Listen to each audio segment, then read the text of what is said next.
के साथ, हाँ यही मेरी देख रेख करती है। ये मैं चल नहीं पाती हूँ, मुझे ये व्हील चेयर लेके लखनऊ से हमें लेके आई है यहाँ। वाह, अब हमें कोई दिक्कत नहीं है। मेरा एक प्रश्न है, मेरा प्रश्न ये है कि दीपावली में जो गणेश लक्ष्मी खरीदे जाते हैं, उनके लिए ऐसा कहा जाता है कि पुराने लक्ष्मी गणेश घर से बाहर कर दिए जाते हैं, नए रख लिए जाते हैं।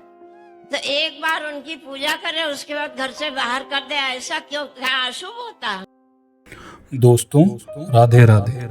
बूढ़ी माता के साथ साथ हमारी भी ये जिज्ञासा है कि प्रत्येक वर्ष जब दीपावली के मौके पर हम नई प्रतिमा लाते हैं गणेश जी की और माता लक्ष्मी की, तो पुरानी प्रतिमा को अपने पूजा से क्यों हटा देते हैं?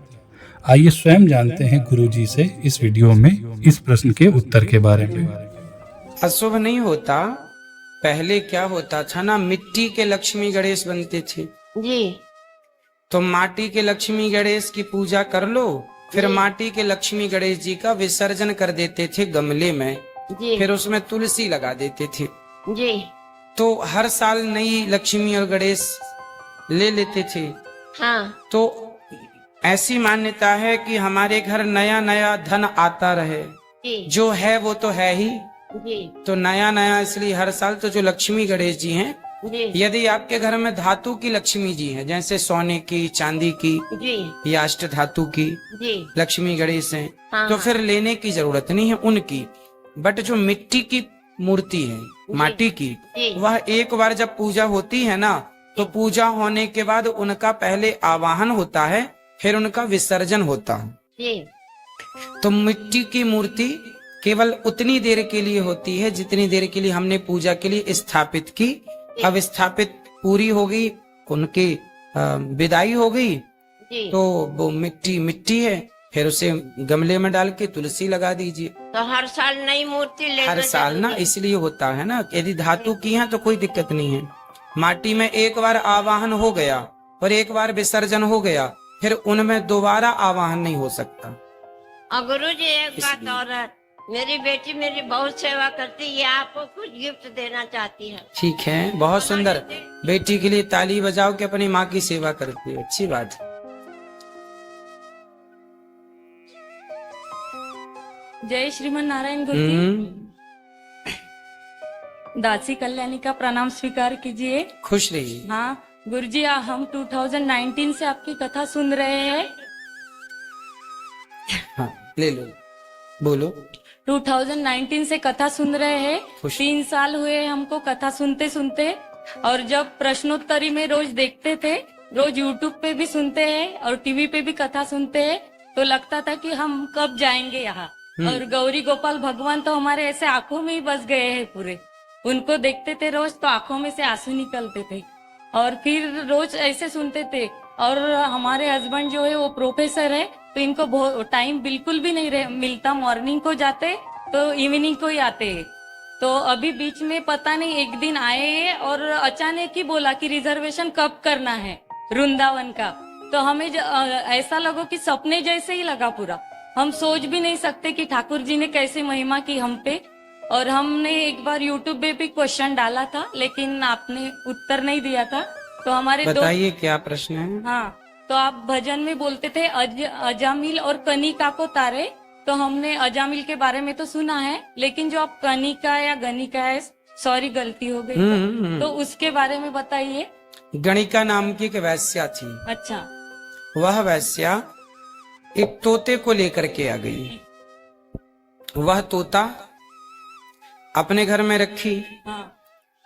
तो तोता राम राम बोलता था, कोई साधु का तोता था। तो वैश्या तो कभी पूजा पाठ, अब वैश्या तो वैश्या है, पर वो तोता राम राम बोले तो वैश्या केवल सुनती थी, कभी बोलती नहीं थी।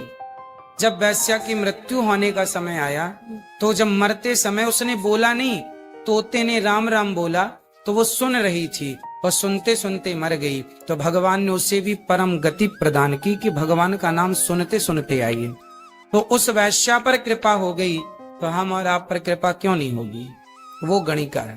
ठीक है गुरुजी। गुरुजी, दूसरा प्रश्न ये है हमारा, दूसरा प्रश्न ये है कि किसी भी हम हिंदू सनातन धर्म से है, माइक पास। हाँ हिंदू सनातन धर्म से है, तो हमें दूसरे धर्म में शादी नहीं करनी चाहिए कि दूसरे जाति में शादी नहीं करनी चाहिए? ना तो दूसरे धर्म में ना तो दूसरी जाति में। हाँ, तो इसी से रिलेटेड एक क्वेश्चन, मेरे कंफ्यूजन जो था वो क्लियर करना चाहती हूँ कि आप बोलते हैं कि ब्राह्मण, क्षत्रिय, वैश्य, शूद्र ये 4 व्यवस्थाएं है और ये भगवान श्रीमन नारायण के एक ही अंग से चारों का जन्म हुआ है। मुख से ब्राह्मण, हाँ। भुजा से क्षत्रिय। तो ये व्यवस्थाएं है और ये जो जाति है ये मनुष्य ने बनाई है।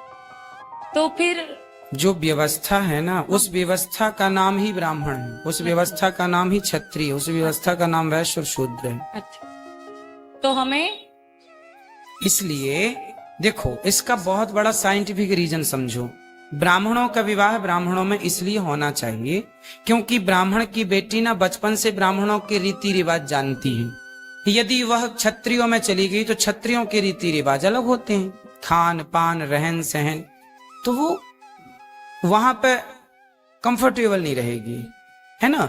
ब्राह्मणों की बेटी है तो ब्राह्मणों का जानती है कि यहाँ क्या करना है ना। इन्हें के पूजा कैसी है, पाठ कैसी है, लहसुन भी प्याज भी नहीं खाती वो। और किसी और के घर चली जाए तो बकरा कट रहा है, मुर्गी बना रहे हैं, तो वो मुर्गी मछली खाने वाली ब्राह्मण की लड़की महीने 2 महीने तो ठीक रहेगी कि चलो भाई पति है, नई नई शादी है।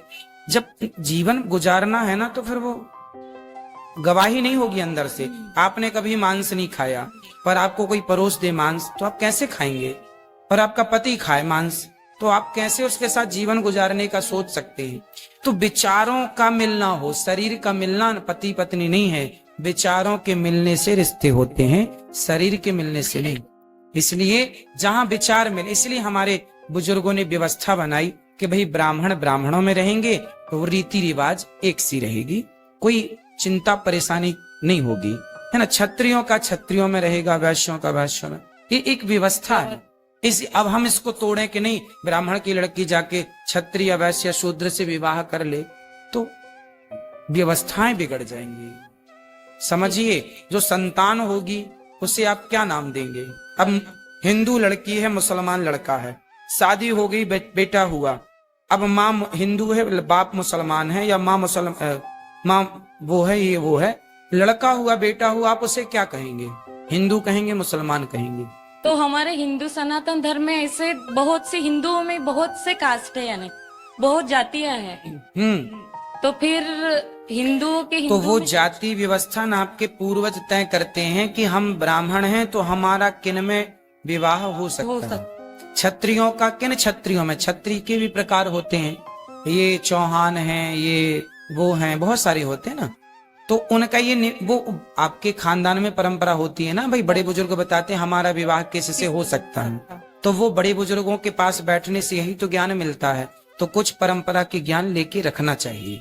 और गुरुजी, सब लोग बोलते थे कि हम एग नहीं खाते, अंडा नहीं खाते, तो सब बोलते थे नहीं कि एग नॉनवेज नहीं है, वेज है। लेकिन आपकी कथा से हम दूसरों को भी प्रमाण दे सके, हमारे हस्बैंड को प्रमाण दे सके, क्योंकि वो प्रोफेसर है।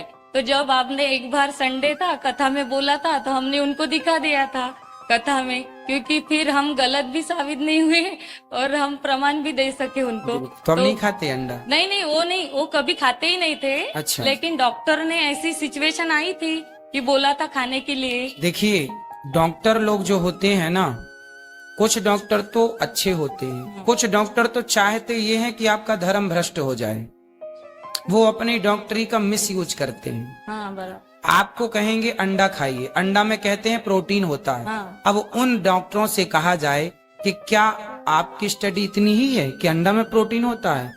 आपको उनको बताना चाहिए, डॉक्टर साहब आप कम पढ़े हैं, ज्यादा पढ़ते तो ये पता चलता कि सोयाबीन नाम का एक की फसल होती है किसानों के यहाँ, अंडे से कई गुना ज्यादा प्रोटीन उसमें पाया जाता है, दालों में प्रोटीन पाया जाता है, दूध में प्रोटीन पाया जाता है। हम प्रोटीन ही लेना है बॉडी को, तो अंडे से ना लेके हम दूध से ले लें, फलों से ले लें, जहां प्राप्त है। भाई बहुत सारे स्रोत ईश्वर ने दिए हैं, हम उनका ही उपयोग करें। पर कुछ डॉक्टर हैं जो केवल खुद तो बिगड़े हैं, खुद तो खाते हैं मांस, औरों को कि हम तो खा रहे हैं, तुम भी भ्रष्ट हो जाओ। इसलिए ऐसे डॉक्टरों की सलाह कभी, अब ये दास अनिरुद्ध, हमारे को कोई डॉक्टर आए चेक करे, बोले आपको अंडा खाना पड़ेगा वरना आप मर जाएंगे, तो हम कहेंगे साहब मरना तो है, मर जाने दो, पर अंडा ना खवाओ, क्योंकि हम मरना पसंद करेंगे। हम किसी जीव की जो नहीं खाते वो नहीं खाएंगे। हमें प्रोटीन चाहिए, हम अन्य जगह से लेंगे। तो धर्म के प्रति ना हमें जागरूक होना चाहिए। हमें क्या खाना डॉक्टर निश्चित नहीं करेगा कि आपको क्या खाना है। अरे डॉक्टर बता सके, हो सकता है वो इस संसार में परिपूर्ण कोई नहीं है भगवान के सिवा। डॉक्टर कितना भी पढ़ लें लेकिन वो भी परिपूर्ण नहीं है, मतलब उनको भी अल्पज्ञता है। यदि पूर्ण ज्ञान होता तो कोई डॉक्टर ये नहीं कहता कि आप अंडा खाइए। पूर्ण ज्ञानी डॉक्टर ये कहता कि आपको प्रोटीन चाहिए, आप खूब दूध पीजिए, आप खूब सारा सब्जियां खाइए, खूब सारा आप सोयाबीन फुला दीजिए, रात्रि को खाइए सोयाबीन, खूब सोयाबीन जानते हैं ना, खूब सारा उसमें प्रोटीन, खूब बहुत सारा। फिर चलिए जय श्रीमन नारायण गुरुजी। राधे राधे, खुश।